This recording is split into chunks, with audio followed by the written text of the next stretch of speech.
Hello everyone, good morning. I hope सब लोग बहुत अच्छे होंगे और सबकी पढ़ाई भी अच्छी चल रही होगी। मेरी पढ़ाई भी बहुत अच्छी चल रही है। तो सुबह की शुरुआत चाय के साथ। और कितने लोगों की सुबह है जो कि चाय के साथ शुरू होती है। मतलब मेरी तो बिना चाय की शुरुआत नहीं होती और दिन भी नहीं पूरा होता, क्योंकि मैं पूरे दिन में मुझे 5-6 कप चाय तो चाहिए। मतलब भले ही वो आधा आधा कप हो, लेकिन 5-6 बार तो पीने की आदत है। और अब गर्मी के कारण थोड़ा सा कम किया है, तो चाय का मतलब डोज़ कम किया है, चाय कम नहीं की है। ठीक है।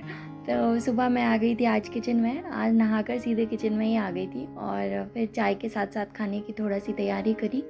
और फिर उसके बाद मैंने सोचा आज मैं मतलब बीच में पढ़ने के लिए नहीं गई थी रूम में। मतलब मैं पूरा काम ख़त्म करने के बाद ही आज रूम में गई थी, उसके बाद ही पढ़ाई करी। देखो, कुछ लोगों का ये सवाल था कि जैसे कि पर्टिकुलर किसी एक सेक्शन में नंबर कम आ रहे हैं, किसी के मैनेजमेंट में, किसी के सीडीपी में। वैसे तो मेरे भी कम आ रहे हैं, क्योंकि मेरे भी टोटल 143 थे ना। तो 143 थे, मतलब कहीं ना कहीं कम थे। और सबसे कम मेरे मैनेजमेंट और सीडीपी दोनों में इस बार 30 या 31 थे। इतने ही मार्क्स थे। जबकि अभी और जब मैंने पहले पेपर दिए तो कभी 35-36 भी गया है मेरा स्कोर, लेकिन इस बार 30 था। ठीक है। तो पहली चीज़ तो ये कि अगर आपका स्कोर वेरी करता है, कभी 30, कभी 35, कभी 40, तो आपको परेशान होने की ज़रूरत नहीं है, क्योंकि क्वेश्चन का लेवल भी कई बार अप डाउन होता है ना। बस ये है, आप एक चीज़ श्योर करो अपने आप को कि सिलेबस आपका पूरा कंप्लीट है, आपका हर एक टॉपिक बहुत अच्छे से प्रिपेयर है। उसके बाद आप फिर जब रिवाइज कर रहे हो ना, तो आप अपना सिलेबस को ध्यान में रखते हुए ही रिवाइज करो। क्योंकि क्या है, पेपर में क्वेश्चन अप डाउन होता है। वो जब आपका फाइनल, आप जब पेपर दोगे ना महिला पर्यवेक्षक का, तब भी आपको यही मिलेगा। आप अभी जब पीवाईक्यू देखते हो तो क्या मिलता है आपको? किसी शिफ्ट में पेपर आसान है, किसी शिफ्ट का पेपर थोड़ा सा टफ है। तो ये सबके साथ होता है। सबने पटवारी का एग्ज़ाम दिया है, आई थिंक सबको पता है कि कोई किसी शिफ्ट का क्वेश्चन बहुत इजी थे, किसी शिफ्ट में थोड़ा से टफ थे। तो वो तो होता ही है, इसमें भी होगा। तो इसमें डरने वाली कोई बात नहीं है। और देखो एक चीज़ और, जैसे कुछ लोग बोलते हैं कि यार उसके 200 में से 180 कैसे आ गए, 190 कैसे आ गए, 200 कैसे आ गए। तो हो सकता है, मतलब अगर आपने बिना चीटिंग के किया है एग्ज़ाम, तो हो भी सकता है आपके पूरे मार्क्स आए हों। उसका रीज़न ये है कि आप उसी कोचिंग का टेस्ट दे रहे हो ना जिसने आपको पढ़ाया है। आपके पास पूरा सिलेबस है, वो उसी सिलेबस में से क्वेश्चन बना रहे हैं। तो आपको मतलब ऑलमोस्ट सारी चीज़ें आंखों के सामने है। आपने 100% मेहनत करी है, तो आपके हो सकते हैं पूरे मार्क्स। क्योंकि ये एग्ज़ाम आपका फाइनल एग्ज़ाम तो नहीं है, टेस्ट सीरीज़ ही है। टेस्ट सीरीज़ में आप नंबर ला सकते हो अच्छे, है ना। तो इसमें परेशान मत हो, दूसरे के नंबर देख के कभी मतलब खुद को वो मत फील कराया करो। बस आप अपने आप को ये देखो कि आपके नंबर कहाँ कम है और वहाँ पे मेहनत करो जहाँ पे नंबर कम है। इसके अलावा दूसरी चीज़ें माइंड में मत लाओ, है ना। चलो, सब लोग अच्छे से पढ़ाई करो और सबके नंबर बढ़ जाएंगे, परेशान होने की ज़रूरत नहीं है। सबका रिजल्ट बहुत अच्छा रहेगा। ये देखो, ऐसे होती है पढ़ाई बच्चों के साथ, पता है। यही आज की 3-4 मंथ पहले अगर सोनम को देखोगे ना, पहले वाली सोनम को, तो मैं सोचती थी कि यार कैसे पढ़ूंगी यार, ये बच्चा तो बहुत परेशान कर रहा है, ये तो मुझे कॉपी ही नहीं खोलने दे रहा है, मैं कैसे नोट्स बनाऊंगी, कब ये सोएगा, कब मैं पढ़ूंगी। मतलब 24 घंटे मेरे दिमाग में यही चीज़ें चलती थी। तो पढ़ाई के लिए फिर कैसे पढ़ाई करूंगी जब ये सब बातें दिमाग में चलेंगी तो। लेकिन अब ऐसा टाइम हो गया ना कि हर चीज़ का सॉल्यूशन दिखने लगा है। मतलब वो पढ़ने की इच्छा जो है ना, वो इतनी ज़्यादा बढ़ गई है ना कि अपने आप सॉल्यूशन दिखने लगा है। अब ऐसा है कि मैं कहीं भी हूँ, कैसी भी सिचुएशन में हूँ, कुछ ना कुछ करके रास्ता निकाल लेती हूँ कि हाँ यार पढ़ना है, पढ़ना नहीं है तो रिवाइज़ करना है। नोट्स नहीं बन पाएंगे कोई बात नहीं, रिवाइज़ तो हो जाएगा, क्वेश्चन तो देख लूँगी, यूट्यूब पे लेक्चर तो सुन लूँगी, कुछ तो करूँगी, लेकिन पढ़ूँगी। तो बस वही है, आप जब सॉल्यूशन ढूंढने लगते हो ना, तो आपको मिलता है सॉल्यूशन, है ना। तो बस ऐसे ही इसके साथ पढ़ती हूँ। यहाँ पर ये बेड के पास ही मैं ये सेटअप कर ली हूँ अपना। तो जब ये पूरी तरह से सो जाता है, कंफर्म हो जाता है कि हाँ ये अब अच्छा वाला सो गया है, 1-1.5 घंटे तो नहीं उठेगा, तब मैं टेबल में जाके बैठती हूँ। और जब थोड़ा सा डाउटफुल रहता है, क्या सुलाने के बाद कई बार बच्चे तुरंत 10-15 मिनट में उठ के बैठ जाते हैं ना, तो जब ये सोता है ना, तो मैं 15-20 मिनट के लिए यहीं बैठ के पढ़ती हूँ।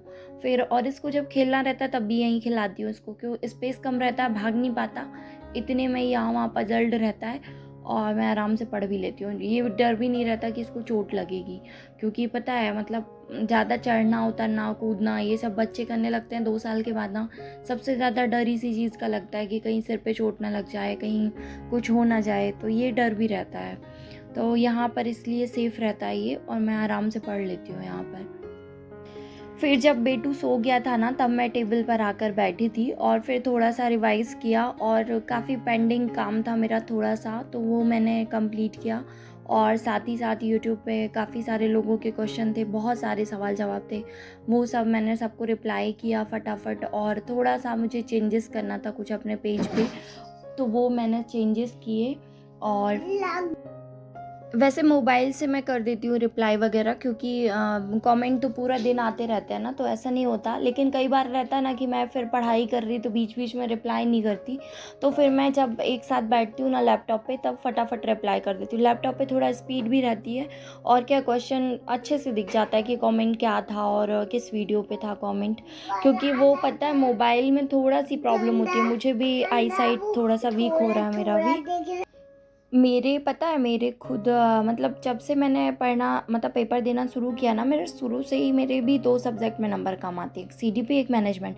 देखो जो लोग सीटेट की प्रिपरेशन कर रहे हैं ना, उनका सीडीपी में बहुत अच्छे नंबर आ सकते हैं, और आने भी चाहिए। मतलब उनको तो कोशिश ये करना चाहिए कि 45 में से 40 प्लस लाएं, तो उनके लिए प्लस पॉइंट रहेगा, है ना।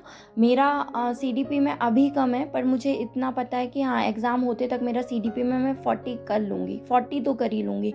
आपको खुद से उम्मीद यही करनी चाहिए कि 45 में से एटलीस्ट 40 ले आओ, क्योंकि सीडीपी का सिलेबस फिक्स है, आपको इतने ही से पूछेगा। दूसरी चीज़, उसमें अगर थोड़ा सा सिलेबस के बाहर भी जाता है तो वो सीडीपी में बच्चों के अकॉर्डिंग क्वेश्चन ही आएंगे, बच्चों के लिए ही पूछेगा जो भी पूछेगा।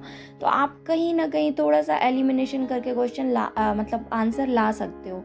लेकिन दूसरे सेक्शन में ऐसा नहीं है। मैनेजमेंट में अगर आपसे कोई चीज़ नहीं बनती है, आप तुक्का लगा के आंसर नहीं कर सकते हो। आप मैथ्स में नहीं कर सकते, रीजनिंग में नहीं कर सकते, कंप्यूटर में नहीं कर सकते, तो आप वहाँ फोकस करो, वहाँ से आप अच्छे से पढ़ लो। अब जैसे कि कोई अधिनियम है, एक्ट है, अब कौन सा एक्ट कब आया, इसमें आप क्या तुक्का लगाओगे? वो तो डेट आपको याद होगी तो ही आप बता पाओगे ना।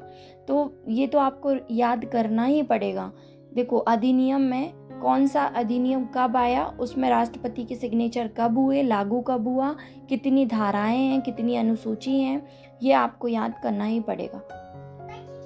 फिर लैपटॉप पे बैठी थी, तुम लोगों की रिप्लाई कर रही थी, तो उसके बाद फिर मैंने सोचा कि चलो एक टेस्ट ही दे देते हैं। तो मैं ज़्यादातर पता है PYQ प्रेफर करती हूँ। उसका रीज़न एक है कि व्यापम बहुत ज़्यादा क्वेश्चंस नए नहीं क्रिएट करता, पुराने क्वेश्चंस को से मिलता जुलता या उसके नियर बाय क्वेश्चन क्रिएट होते हैं। दूसरी चीज़, सिलेबस इतना वास्ट नहीं है, तो PYQ याद करना बहुत ज़रूरी है। मतलब इस चीज़ को जो समझ रहा है ना, उसको कहीं ना कहीं इसका बेनिफिट ज़रूर मिलेगा। और मतलब मैं ये किसी को वैसा नहीं बोल रही हूँ कि आप ये करो, लेकिन फिर भी जो भी पढ़ता है समझता है तो वो इतना तो समझ में आना चाहिए आपको कि PYQ बहुत ज़रूरी है। आपको मतलब आप सिर्फ उसको देखोगे तो वो आपको याद नहीं होने वाला। मतलब आप उसको बार बार या तो प्रैक्टिस करो उसको, और या तो फिर आप उसको नोट डाउन करो कॉपी में, तो आप पढ़ो, तब जाकर वो आपको याद रहेगा और आप कुछ कर पाओगे एग्ज़ाम में।